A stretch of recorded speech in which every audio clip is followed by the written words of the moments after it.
আবির একটু এদিকে ভাই ভাই সংবাদ সম্মেলন আছে, একটু সময়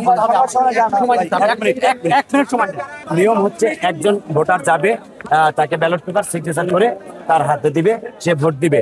তাহলে কিন্তু তারা 1 ঘন্টা ভোট বন্ধ করে কেন আমরা গিয়ে 1 থেকে 150 ব্যালট ফাঁকা সিগনেচার করা পেলাম।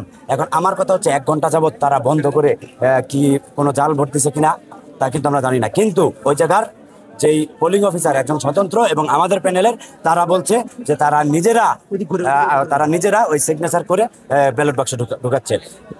আপনারাই বলেন যে ভোটার ঢুকতে পারে না কেন্দ্রে 1 ঘন্টা, ভিতরে কি হইতে পারে? আপনারাই বলেন।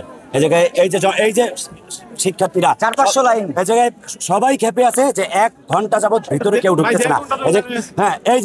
এই যে তারা ভোটার সাধারণ শিক্ষার্থী, বলেন সাধারণ শিক্ষার্থী 1 ঘন্টার বেশি যাবত তারা লাইনে দাঁড়ানো, ভিতরে ঢুকতেছে না।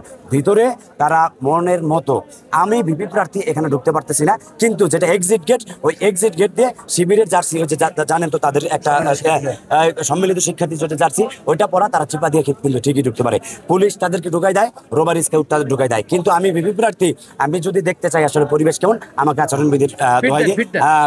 আচরণবিধির দোহাই দিয়ে তারা কিন্তু আটকে দেয়। ভিতরে কি হচ্ছে আপনারাও বুঝতে পারছেন, আমরাও বুঝতে পারছি। এই হলো তাদের চরিত্র। আমার পরিচয়, আমি শেখ নুরুদ্দিন আবির, ঐক্যবদ্ধ নতুন প্রজন্ম প্যানেলের ভিপি প্রার্থী। আর আপনারা জেনে অবাক হবেন, রোবারি স্কাউটের যারা স্বেচ্ছাসেবক দল, তারাও শিবিরের টোকেন ভোটারদের হাতে হাতে প্রমাণ আছে, ছবি সহ প্রমাণ আছে।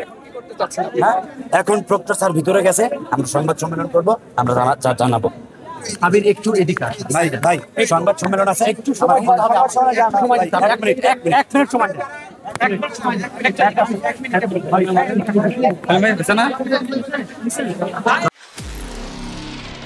নিরপেক্ষ, সত্য প্রকাশে আপোষহীন।